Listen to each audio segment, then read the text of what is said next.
George Kilpatrick Inspiration for the Nation, celebrating people we feel good about. So, as you know, we like to bring on folks from all around the community and the country who are doing some great things in their respective community.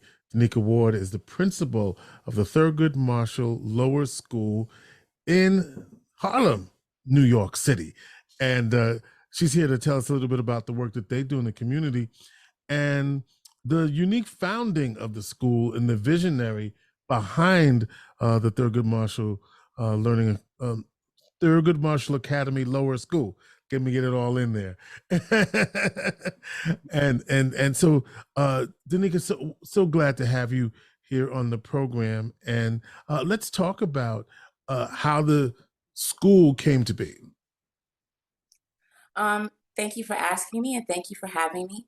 Reverend Calvin Butts is the founding pastor of our school. He was also the head pastor of Abyssinian Church right here in Harlem, New York. And it was his vision that brought the Thurgood Marshall Academy High School, middle school, and eventually the elementary school to life. He truly believed in an education that was inclusive for all, especially for the Black students and the brown students in the Harlem community. There was a time when schools were lacking, and the Thurgood Marshall Academy School, the high school and the middle school, were the first school to be built and created in that neighborhood within the past 50 years. Soon after that came the Thurgood Marshall Academy Lower School, and that's how we came to be, and we're pushing forward with those same missions and traditions. That's beautiful. You know, and you're right. I mean, I think of the educating of our children, right? And we are responsible for that. And I think this is part of what I see this vision coming forward. And so, what do you do? What's so special about the Thurgood Marshall Academy Lower School? One thing that makes us unique is that we come out of this whole Abyssinian Reverend Butts vision.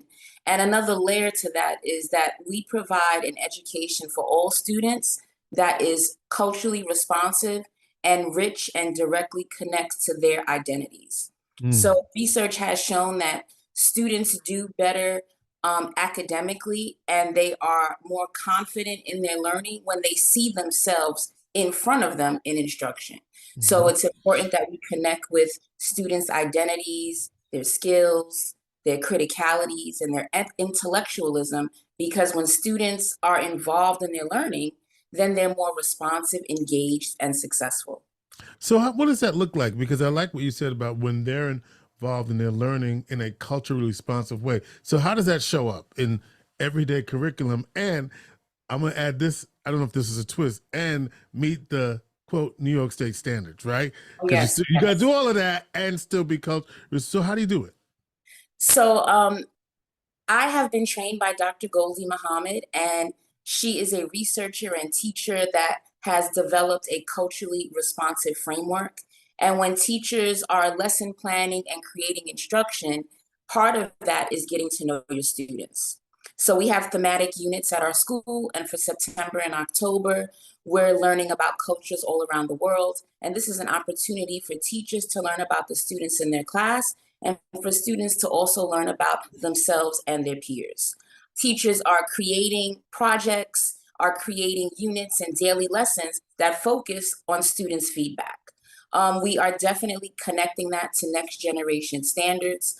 A lot of this is working backwards, so looking at the standards first and then thinking, what do we want in the end? So we're always weaving our own ideas, our own plans, and our student needs into everything that we're doing. So sometimes adjustments need to be made, and that's worth it.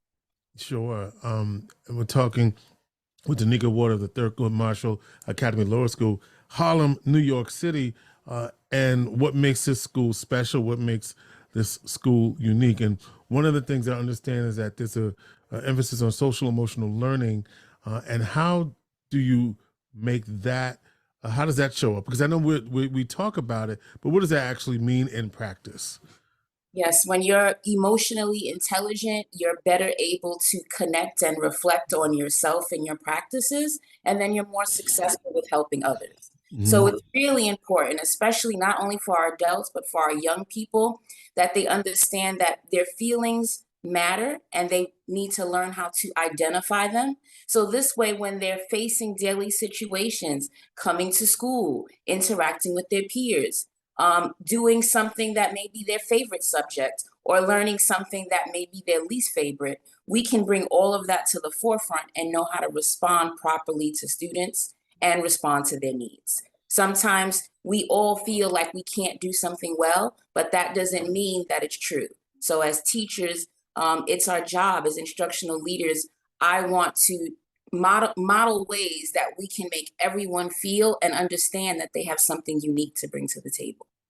Now, you talked about this coming out of the vision of the extraordinary, late, we should say, Dr. Calvin O'Butts of the Abyssinian Baptist Church. And yet, this school is a total, it's, I want to say total, but even though that was the vision in the founding, you're straight up public school, right? Yes, we are a New York City public school. We have always been so. And I think it also connects to community involvement and partnerships. And Reverend Butts really helped to start us off on that path. Our partnership with Abyssinian has been ongoing, and Abyssinian Development Corporation does a lot for all community members and stakeholders, and Mm-hmm. PMALS is one of the recipients of that. Yeah, it's a beautiful partnership, and the Abyssinian Development Corporation, obviously its own entity that's also not only building, helping to create educational opportunities, but also housing and other economic development in that community. And so we know that, and that work, as you suggest, is ongoing. And so I'm interested in how you became an educator. Definitely inspired. So, my mom is a retired teacher, and she started teaching when I was in third grade. And just from working in after school programs, doing tutoring, by the time I got to college, I landed my first job as a teacher. And I can't say it's something that I knew I wanted to do, but it's something I enjoyed doing. And I became a teacher in 2001, and I first started off in parochial and Catholic schools. I taught in two Catholic schools in the Bronx. And then eventually I found my way to Harlem, and I landed my first DOE teacher position at Thurgood Marshall Academy Lower School. And I was blessed to teach there for approximately 16 years. And for the past 2 years, I've been the instructional leader or the principal of Thurgood Marshall Academy Lower School. So you're a new leader. Yeah. What does that mean for you? Um, and let's start with that, because that's one thing you said to me. I'm a new leader. So what does that mean for you? Right. It means that I have valuable skills that I possess as a teacher, and as a new school leader, I'm learning how to um, transfer that information to my new audience, which is an audience of adults and not an audience of students or children. So there Mhm. may be some similarities, but there are definitely differences, and I'm continuing to work on just building relationships with people, and I'm putting myself out there. I'm a shy new leader, and this opportunity right here is just great. So thank you. Yeah. So what would you like to see? What's Principal Ward's vision for the Thurgood Marshall Academy Lower School? My vision for our school is that we are the village that raises the child, and I want us to grow our village. So Hmm. we're looking for ways to increase our enrollment. Um, we are a small public school, and we are surrounded and in some ways outnumbered by charter schools. Ah. And my vision is that people in our community and outside of our community can see all that we do as professionals to help the children. We Mhm. have leaders of the month, we have poetry, we have character traits, we have an annual gala, we have art in our school, we have dance in our school, we have drumming in our school. And I know if we were able to share this with more people, then people would be interested and want to stop by to see us. So my vision is that we continue to grow our school and our people, our young people, so that they believe in themselves, become empowered, and can become advocates for change. and all the stuff that you said you do. It's interesting because um, the perception might be that you're a charter school too, but you're not, right? Right. And sometimes those things happen because we are a uniform school. Yes. Many schools have high expectations, and Thurgood Marshall Academy Lower School is one of those schools. We try to not only lift our students up, but we know that we have to lift ourselves up and have high expectations for the leaders in our school community in order to get our school to be as excellent as we know it can be. Sure. What are the grades for the school? We are a K through 5 school. Presently, we're looking to add on a pre-K class.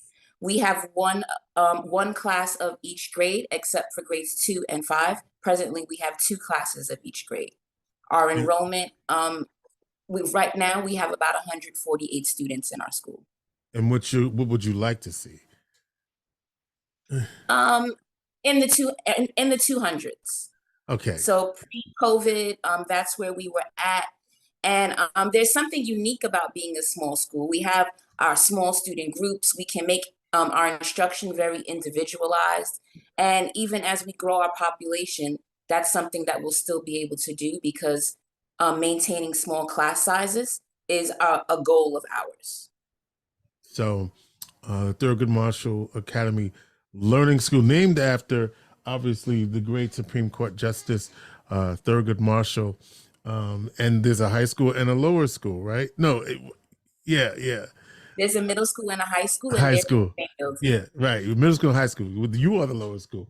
Mm-hmm. Well, again, I love the vision, and I love the programming and the notion of culturally responsive education. The research, the data shows that, and I understand that you're still in school to some extent, right? You're not letting just like your students, you're studying as well. Yes, it's always been my dream to earn a PhD. So presently, I'm a doctoral student at Fordham University, and I'm focused on innovation in curriculum and instruction, and that aligns perfectly with providing a culturally responsive education for students. And I say that because it truly is at the heart of what I do, and it's at the heart of what our school will do. Well, it seems like a great learning environment for the students who are there.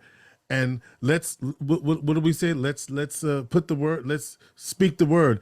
And for the students yet to come, right? We're claiming it. We're visioning it, and we know it's going to happen. And we wanted to take this moment to really talk about some of the innovations that are happening around our country, and we chose the Thurgood Marshall Academy Lower School to get a glimpse of what educators like Danica Ward are doing all across this country.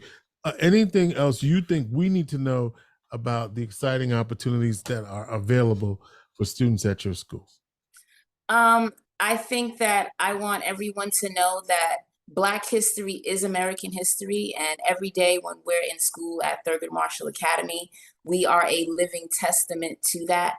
And the high expectations that we model for ourselves and just for our community are going to take us onwards and upwards. And if you want to know more about our school, please reach out to Mr. Kilpatrick and he will put you in touch with me. I'd love to schedule an open house, show you something through videos if you're too far, and just to continue to spread the word about the awesome things happening at our school. So thank you. Danica Ward, principal of the Thurgood Marshall Academy Lower School, based in Harlem, New York City, right there on 151st Street. How about that? Thank you. Inspiration for the nation.